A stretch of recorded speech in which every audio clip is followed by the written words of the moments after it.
What's up, Druids? So let's go ahead and open it up with some Tormented Boss gameplay of the brand new Poison Andariel Druid build, which can complete all forms of content. But I'm going to warn you guys, it does absolutely require you to have Andariels in order for the build to actually work. It does actually hit for quite an insane amount of damage. If you want to see big numbers, this build can actually pull some pretty big numbers. We're talking like ticks for 140 million. In fact, you can see this other tick for 100 million, but it doesn't instantly do that. In fact, I have the gameplay that these screenshots are from. This is literally the same exact gameplay. I was just in the testing ground, and I was just kind of testing out how much we can see as far as numbers. It's really hard to see the screenshots that I was showing off. This is from this over here. It does have to ramp up, so it'll take a second, but if you pause it, you'll see the same exact numbers. Like I said, this is where I got these screenshots from. But nonetheless, this build will hit hard. However, most enemies will simply die before that number even appears because it's going to ramp up. It's the poison ticks. Now, we have uploaded a build where like the rogue can actually hit for like 1 billion in these ticks, and the ticks are 2 times per second. So if we take the 140 and, you know, add it times 2, we would basically get like 200 plus million damage per second because it ticks 2 times per second. But you won't see those numbers in the game because, again, everything is going to die before they reach those ticks. So just to keep expectations and kind of to understand how the build works, you may see it a little bit more on the bosses, but there is a major problem with any sort of build on bosses when you have a lot of damage via like some sort of crowd control effect, which is in the build with creeping depth. So for starters, I do want to warn you guys, this build does require a lot of investment. It's mainly oriented around an endgame build, as the mythic unique Andariel's Visage is required. I will highly recommend you guys to check out my human landslide druid, the storm slide, whatever you want to call it, that everyone's playing pretty much this season. Is pretty much the landslide using like the Earthbreaker ring. That is the most popular build right now in Druid. It's the most smooth build. This one, just like most of the Druid builds in general, it's very clunky in the way it feels, where you have to activate a werebear, a werewolf. You got to activate like these little things that you got to jump through hoops in order for the damage to kind of ramp up. But that is the nature of the Druid. It's just kind of how the class works.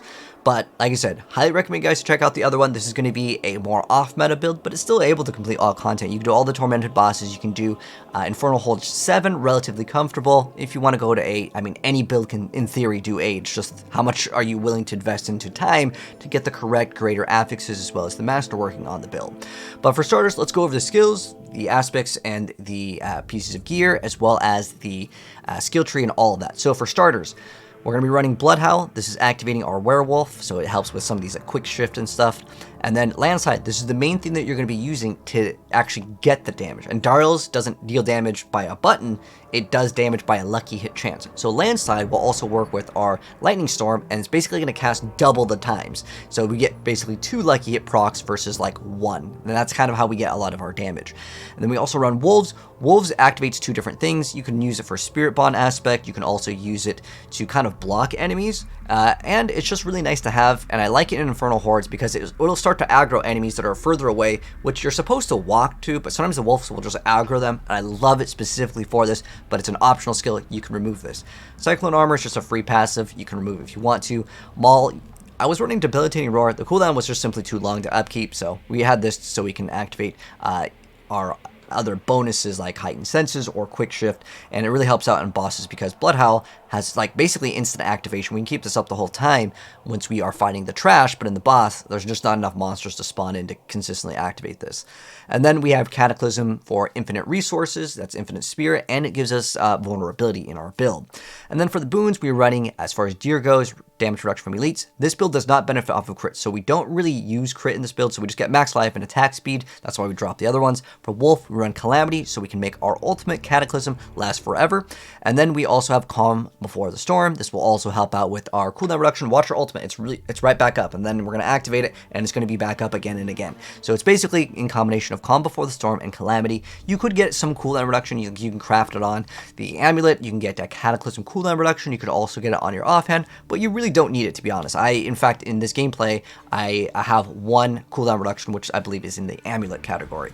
But again, you don't have to have it to get up, as long as you're just playing the Infernal Hordes. If you're doing open world content, you're going to one-shot things so fast that you're not going to be able to activate the calm before the storm enough times for it to come back up. You'll see sometimes it might not be up, and that is simply due to the wave kind of ending, or if we're basically doing too much damage. It's kind of awkward because obviously you want to get as much damage as possible, but if the things die in one hit, or like the Andariels like activates several times in a group, everything's just dead and it can't proc. So just keep that in mind when you're playing the build. You may want to invest just a little bit into cooldown reduction. But as far as the gear goes, this is an endgame build. You need Andariels. If you don't have this, it doesn't work. So Andariels is required. Materials Might's optional, but it's great. Fist of Fate gives you more lucky hit chance, so that's why we want it.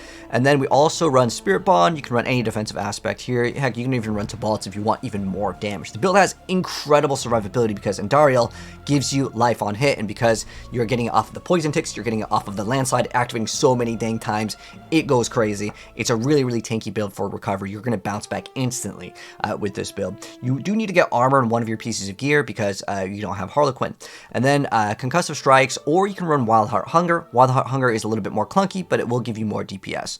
And then we're running Aftershock here, so we can get the Landslide to activate multiple times. You want Transfer Landslide projectiles to cast twice. That's really good for the build. And then also getting like damage over time or vulnerable is great. For our offhand, a totem, you can run two-handed axe. You can also run Creeping Death in a two-hander. However, I hated it versus the bosses. That's one area where like I would prefer to do a weapon swap, or just don't put Creeping Death in like the two-handed if you're running a two-handed. You also don't need Aftershock in two-handed. You much more benefit off of like Edge Masters or any other offensive aspect. Creeping Death is brand new. It's really good because it does a lot more damage for each crowd control effect the enemies are affected by. We're going to immobilize, we're going to slow, we're going to activate stuns, and all these other things here, which is great. But on the bosses, you only get up to an X40, which kind of sucks. I feel like it should just give you no limit on this on the bosses, because having this on a two-hander versus the bosses, it does feel really bad. It's up to you if you want to run this or not. Heck, you could drop this and run something like Intercom, and I think the build is totally fine. In fact, I was playing it before with Intercom over Creeping Death. Creeping Death is greater for elites, but I mean, the elites aren't really that much of a problem. Anyways, once the Andariel proc goes off, like sometimes you'll just see the boss, it's just all the way poisoned out, like within like 2 or 3 seconds. It is an RNG if it activates, but it's just how Andariel's build works. And then we're running Edge Masters over here. Now, important, you don't need like Envenom in this build, okay? Getting Quick Shift, Nature's Reach, or any of the things that just increase your overall damage, not Earth, not your like lightning skills or anything like that, not your shape-shifting skills, it's just your damage gets increased. That's why I have Quick Shift as well as Nature's Reach here. And then we're running Earthbreak because we need the more projectiles equals more hits equals more lucky hit chance. And then like every single build, we got to be playing the new ring. I mean, 100x damage is too big to skip out on. You want a high roll in order for this build to feel good. For our gems, though, we're actually running some different things. So Amethyst for more damage over time, and then we can run Rubies, or if we want more willpower, you can run that. If you need to fix your resistances in any ways, well, Tyros is going to finish everything, but if you don't have it, you'll obviously need to get it. And then we're just running Skulls because you need a little bit more armor, but it doesn't really matter. Mix and match what you need for your build. Now, as far as the skill tree goes, the first 2 points, I just put it into Maul. Let's make it bigger for the mobile viewers over here. And then we just need 1 point into the Lightning Storm as well as the Landslide, because that's not our source of damage. If you want a build that does damage with that, check the pin. That build is amazing. This one, again, is more for people that want to just try Andariel's builds out. And then we're also getting this over here, so we have more crit strike chance. Even though we don't do crit damage, I'll explain why this matters, because there's just so many free extra points, because we're not Werebear, we're not doing nature magic damage, we're not dealing earth or lightning damage. There's actually a lot of free skill points here. We max out Cyclone Armor just because it gives us free passive. Also Bloodhowl, you don't need to max out, it gives you more HP, but we're not using it for the HP, we're using it for shapeshifting as well as getting extra attack speed. And the kills reduce our cooldown, that's why it's up 100% of the time until we get to the boss, and then it's like never up. I like 1 point into this. You can put a point into Poison Creeper if you want to activate it, but Andariels is already going to fulfill the poison requirements anyways. And then this over here is Nature's Reach, so it's more damage against distance. That's why I like the Wolves. Sometimes the Wolves will just hold aggro on the bosses and we can chill back, and then we get another multiplier. And then these will activate some bonuses. This will immobilize, which is another crowd control effect, and then this will also deal a bolt of damage, which helps in our Paragon board, and we need Endless Tempest to make our ultimate last for as long as it does. I like to put 1 point over here into Safeguard, so it just basically fulfills our fortification requirements, and then 1 point to Neurotoxin, because it will slow the enemies when they are poisoned, so of course it'll activate another crowd control. And then we have Cataclysm, and then we have Quick Shift, as well as Heightened Senses. Heightened Senses is kind of like mid, to be honest. You can drop it completely in this build, but there's just so many free extra points, because again, these are all like nature magic skills. Poison is, well, it's a separate category. And then we have a bunch of defensive points, and then of course Nature's Fury. And then for the Paragon board, this is where it gets interesting. So there's just really not that many things. By the way, Ancestral Guidance does not work in this build, and the reason why it does not work is because even though Ring of the Starless Skies will count as you spending resource, even if you have infinite resource, with Cataclysm, when you have infinite resource with the Menorric Ring, it does not actually activate Ancestral's Guidance. Otherwise, I would 100% get that. If they fix that bug, heck, obviously, yes, definitely run it. But anyways, for starters, Spirit. Now, this is the one area where, like, you're going to get crit regardless because it just rolls on the rings.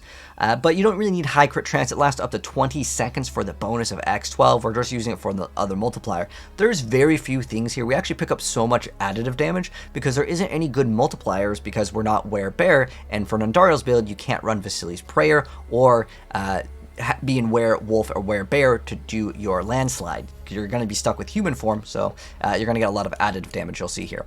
And then we get Heightened Malice, which is the only thing that we can actually get for one of the legendary nodes here. So we're going to get that as our second one. And then for the third one, Thunderstruck and Bane. You can see these boards are just like really fast. Like we're not getting any of these because it's unnecessary, because nature magic. I tried, by the way, to see if we ran 5 points into both to see if it was any good. It was ticking for like 250,000, which would be basically 500,000 a second. It just didn't seem like it was enough numbers because obviously, like I showed you guys from the screenshots, I mean, why would you want to tick for, like, wasting all those skill points to tick for another, 1 million or even 500,000 per second? It's just not going to be as good as, 100 million. You might as well just scale all the additive damage anyways. So we're running Electrocution. Now, we don't care about the increased lightning damage, but there's an X20 multiplier when they take lightning bolts or dancing bolts damage for 5 seconds. So it's just another multiplier. There's very few things in Druid for Andariels. In fact, we can talk about the problems that Druid has in a second here, but we're also running Human because that's the main source of damage. We get all of the additive bonus in Human over here. And then we also have Inner Beast Exploit, so it's just another bunch of additive damage, like I said before. There's just really not that many options. And then the final one is Territorial, so we get some damage reduction. So here we're going to go ahead and rant for a little bit about the Druid. So the main thing with Druid that's a problem, and I'm sure some of you guys that have maybe built the Rabies Druid probably experienced this, but the big problem with Druid is that there isn't enough poison stuff like on the actual tree unless you are Were-Wolf. So you actually lose out on a lot of stuff, and it's just the nature of the Druid. Like, they want you to be Were-Wolf, they want you to be Were-Bear, and they also want you to use like Earth, and they also want you to use Storm because that's how all of the things scale. But they're each individually like different in terms of like what you'd want to invest into. So it's like they made the idea and identity of this build really cool, where they want you to use everything in the entire like game. But the problem is that you only get bonuses while in certain forms. So to scale like an Andariel or a Poison build, it's like really impossible.